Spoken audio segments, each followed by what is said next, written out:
नमस्कार दोस्तों, the Deepak Goyal show में आपका स्वागत है। अर्जुन पिछले कुछ श्लोकों से कुल का नाश हो जाएगा युद्ध के कारण और उससे क्या दोष उत्पन्न होंगे समाज में, देश में, उनका जिक्र कर रहा है। तो उसी कड़ी में अर्जुन बोलता है, जो कि प्रथम अध्याय का 42वां श्लोक है।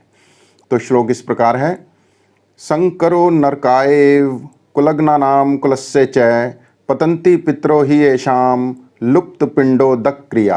अर्थात वर्ण संकर कुलघातियों को और कुल को नरक में ले जाने वाला ही होता है। श्राद्ध और तर्पण ना मिलने से इन कुलघातियों के पितर भी अपने स्थान से गिर जाते हैं। आप ध्यान करें कि हमारी संस्कृति में, हमारी हिंदू संस्कृति में या भारतीय संस्कृति में पितरों का बड़ा महत्व है, पितरों का बड़ी इम्पोर्टेंस है। हर साल शारदीय नवरात्र से पहले वाले पखवाड़े में पितृपक्ष आता है, जिसमें हम अपने पितरों को याद करते हुए श्राद्ध की क्रिया करते हैं, पिंडदान देते हैं, जल का तर्पण करते हैं। बेसिकली उनको याद करके हम नमस्कार करते हैं। हमारी संस्कृति में हर एक चीज़ का महत्व है।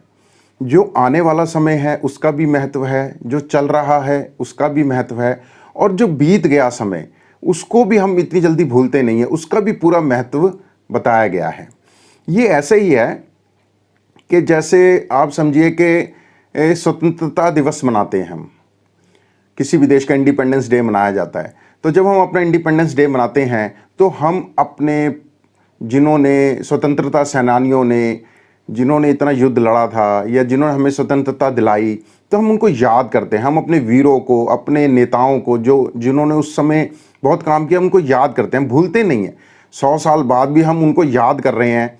70 साल होने वाले हैं देश की आज़ादी को, तो आज भी हम हर स्वतंत्रता दिवस पर याद करते हैं पुराने वीरों को।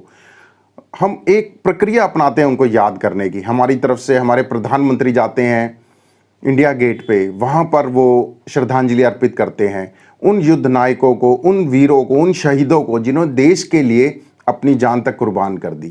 तो हम याद करते हैं पुराने बीते हुए लोगों को भी। ये हमारी संस्कृति का हिस्सा है। ये हमारे को, हम पीढ़ियों से इस बात को संस्कारों में लेके आए हैं कि गए हुए व्यक्तियों को भी हम याद करते हैं, जिनकी वजह से आज हम हैं।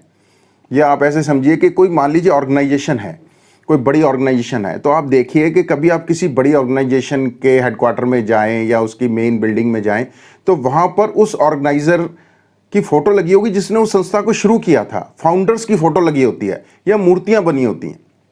वो किस लिए बनी होती हैं? कि उनको याद रखने के लिए, उनको इज्जत देने के लिए, उनको श्रद्धांजलि अर्पित करने के लिए कि देखिए आपका बनाया हुआ संस्थान आज कहाँ पहुँच गया। ये वर्ल्ड ओवर इस चीज़ को हम फॉलो करते हैं। और ये हिंदुस्तान में ये संस्कृति जो है वो पीढ़ियों से है, बहुत शुरुआत से है। तो हमारे जो पुराने लोग थे वो समझा गए थे कि गए हुए लोगों को भी हमने याद करना है, पूरी इज्जत देनी है। तो यहाँ पर उन्हीं पितरों का जिक्र आ रहा है और अर्जुन कह रहा है, क्या कह रहा है कि जो ये वर्ण संकर हैं वो कुलघातियों को और कुल को नरक में ले जाने वाला होता है। कुलघातियों का मतलब जो अपने ही कुल का नाश कर दे। तो हमने देखा था पीछे, अर्जुन ने एक्सप्लेन करा था कि जब कुल का नाश हो जाएगा तो कुल के नाश होने से समाज में बहुत सारी विकृतियां पैदा होनी शुरू हो जाएंगी और वर्ण संकर बच्चे पैदा होने शुरू हो जाएंगे। मतलब कि वो बच्चे जो समाज के स्थापित नियम, कायदे, कानूनों के मर्यादा में पैदा नहीं होंगे। और जो बच्चा मर्यादा में पैदा ही नहीं होगा, हमारे यहाँ तो संस्कारों की बहुत बड़ी एक माला है और सबसे पहला संस्कार आता है गर्भाधान संस्कार। हमने तो गर्भ धारण करने के लिए भी बहुत नियम, कायदे, कानून, संस्कार बनाए हैं। और जब सारे नियम, कायदे, कानून समाज के बिखर जाएंगे, जब घर के मुखिया ही नहीं रहेंगे, जब कोई संस्कारों को आगे देने वाला ही नहीं होगा, तब बहुत बड़ा बिखराव आएगा। जो बच्चे, जो विधवाएं घरों में होंगी, आप याद रखिए कि उस जमाने की बात हो रही है, तो वो कैसे पालेंगी बच्चों को, और उस समय उनका शोषण हो सकता है और वर्ण संकर बच्चे पैदा हो सकते हैं। तो अर्जुन के कहने का मतलब ये है कि जो बच्चे मर्यादा से पैदा ही नहीं हुए वो आगे मर्यादाओं को क्या निभाएंगे। वो नियम कायदे कानूनों को, जो हमारे कुल के हर एक परिवार के एक रीति रिवाज होते हैं, वो उनको क्या निभाएंगे? उनको जब बताने वाला ही कोई नहीं होगा, उनका मेन उद्देश्य तो जीवन यापन होगा कि जीवन कैसे निर्वाह करें, तो शायद रीति रिवाजों को वो इतना पालन ना कर सके। तो यहाँ पर अर्जुन यही कह रहा है कि अपने ही कुल का नाश करने से देखिए क्या होगा, कि जो वर्ण संकर बच्चे पैदा होंगे, जो अमर्यादित रूप से समाज के नियम कानूनों से इतर होकर जो बच्चे पैदा होंगे, वो क्या करेंगे? वो आपके परिवार के कुल के नियम कायदे कानूनों को, रीति रिवाजों को निभाएंगे नहीं।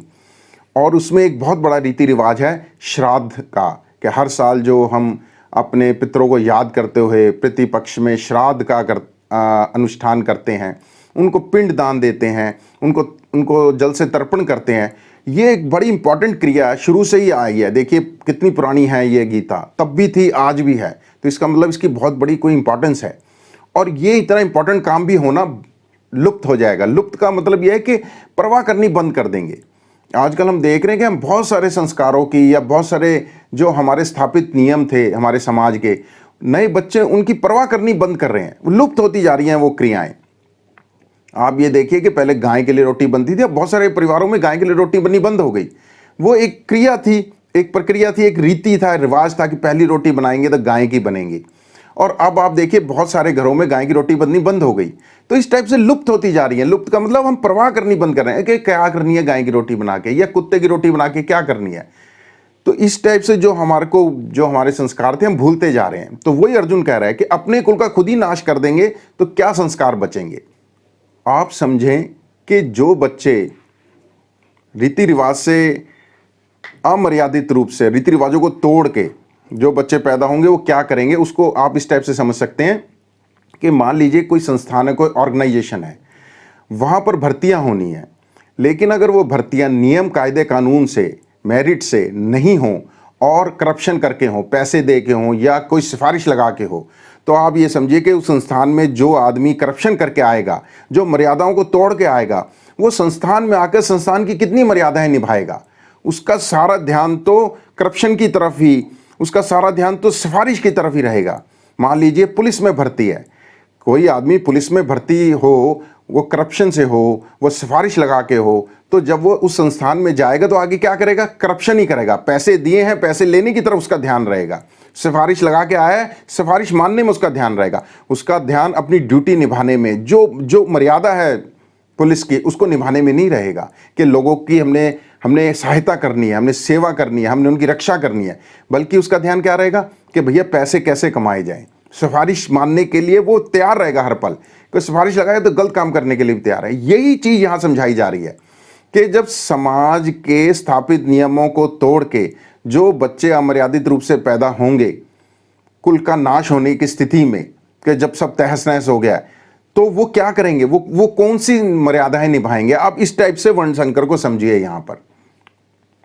और अर्जुन कह रहा है कि जो कुलघाती हैं, जिन्होंने अपने कुल का खुद ही नाश करना है, उनका तो नरक में जाना तय है। उनको तो कौन पूछेगा, उनको कौन इज्जत देगा। और आगे वो कहता है कि श्राद्ध और तर्पण ना मिलने से इन कुलघातियों के पितर भी अपने स्थान से गिर जाते हैं। कहने का मतलब यह है कि जो कुल, जो परिवार अपने रीति रिवाजों को नहीं निभाएगा, समाज के नियमों को नहीं मानेगा, फिर उसकी संसार में कोई इज्जत नहीं रह जाएगी। आप देखिए कि किसी किसी परिवार की बड़ी इज्जत होती है कि ये फलाने परिवार से है ये बच्चा। सिर्फ जब वो इंट्रोडक्शन देता है कि मैं फलाने परिवार से हूँ, तो एकदम सामने वाले के आंखों में एक तस्वीर बनती है उस परिवार की और उस बच्चे की कि ये बच्चा बड़े अच्छे परिवार से है, अच्छा ही होगा, एक इमेज आती है। लेकिन जब परिवारों की बेइज्जती हो जाए, जब उन परिवारों में रीति रिवाजों का या नियमों का या समाज के नियमों का उल्लंघन होना शुरू हो जाए, कोई गलत काम करना शुरू कर दे परिवार, तो उस परिवार की कितनी बेइज्जती होती है। लोग कहते हैं कितना ऊंचा परिवार था, देखिए इनके बच्चे क्या काम कर रहे हैं। उन परिवारों के जो कभी बड़ी इज्जत से नाम लिए जाते थे, बड़ी हे दृष्टि से उनको देखना शुरू हो जाता है। यहाँ पर भी अर्जुन यही कहना चाह रहा है कि जो बड़ी, जिनकी इज्जत बनाई है जिन परिवारों की, कुलों की, वो मिट्टी में मिल जाएगी। लोग हे दृष्टि से देखना शुरू करेंगे, उनसे दूर होना शुरू करेंगे कि अच्छा फलाने आज घर से आया, भैया इससे दूर रहो। ये चीज़ समझाने की यहाँ पर शायद कोशिश है। आप देखिए, आप ध्यान रखिए कि अर्जुन जो है ये जितने सारे तर्क दे रहा है, वो किस लिए दे रहा है? वो युद्ध की जो एक विभीषिका है या युद्ध से पलायन करना चाह रहा है या युद्ध से बचना चाह रहा है, वो चाह रहा है युद्ध ना ही हो, किसी टाइप से युद्ध टल जाए, और युद्ध छोड़ने के लिए वो तरह तरह के तर्क दे रहा है भगवान श्री कृष्ण को। वो उसने सबसे पहले बात शुरू करी थी अपनी, कि मेरे को जी बड़ी घबराहट हो रही है, या अपने 8 लक्षण उसने बताए थे, मेरे से धनुष नहीं पकड़ा जा रहा, मेरे से खड़ा भी नहीं हुआ जा रहा, मैं बड़ा भ्रमित हो रहा हूँ। और कृष्ण, उसने सोचा था कि कृष्ण जब ये मेरी हालत देखेंगे तो मेरे को कुछ ना कुछ सांत्वना देंगे, लेकिन कृष्ण मौन रहे और मुस्कुराते हुए उसकी बात सुनते रहे। फिर उसने क्या किया, अपनी बात करने के बाद फिर उसने परिवारजनों की बात करनी शुरू करी, कुल के बड़े मर्यादित, बड़े बूढ़े सबकी बात करनी शुरू करी कि इतने स्वजन खड़े हैं। पितामह भीष्म के रूप में कुल का नाम लिया, द्रोणाचार्य के रूप में विद्या संबंधी अपने संबंधों का उसने जिक्र किया, कि शायद टीचर का नाम सुन के ही कृष्ण कहें कि हाँ हाँ भाई टीचर को मारना ठीक नहीं है, ठीक है, इससे हम पीछे हटते हैं या कोई और रास्ता निकालते हैं। फिर भी कृष्ण चुप रहे। फिर उसने क्या करना शुरू करा, फिर उसने औरतों और बच्चों की बात करनी शुरू करी, कि शायद कृष्ण जो कि हमेशा औरतों की मान मर्यादा का हमेशा ध्यान रखने वाले हैं, जो कि द्रौपदी के प्रसंग में भी आया था कि कृष्ण दूर बैठे ही एक पुकार पे आ गए थे उसकी मर्यादा को बचाने के लिए। तो यहाँ पर फिर अर्जुन ने क्या करा कि बच्चों की, औरतों की मर्यादा का जिक्र करा, कि शायद इस बात पे तो कृष्ण मान ही जाएंगे कि हाँ भाई ये चीज़ तो गलत होने जा रही है, ऐसे तो बच्चे और औरतों का क्या होगा, जिनके लिए कृष्ण दौड़े चले आते हैं। लेकिन कृष्ण को पता है कि ये सब बातें ये पलायन करने के लिए, ये युद्ध से बचने के लिए कर रहा है। वो मुस्कुरा रहे हैं, वो कुछ नहीं बोल रहे। जब ये वाला भी बात नहीं मानी कृष्ण ने, तो अब वो पितरों का नाम ले रहा है, मतलब अपने से शुरू होकर देखिए और कहाँ पितरों तक पहुंच गया, कि जो जा चुके हैं ऑलरेडी, शायद उनकी मान मर्यादा का नाम लेके उसने कृष्ण को वार्ष्णे तक कहा था कि देखिए आपका भी कुल के नाम से आपका नाम है वार्ष्णे।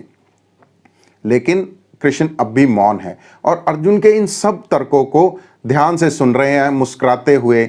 और अभी वो अर्जुन को कुछ नहीं कह रहे हैं, अभी वो कह रहे हैं कि मन ही मन में शायद कि तू अपने तर्क जितने हैं दे ले, फिर मैं उन सब का एक साथ समाधान करूंगा।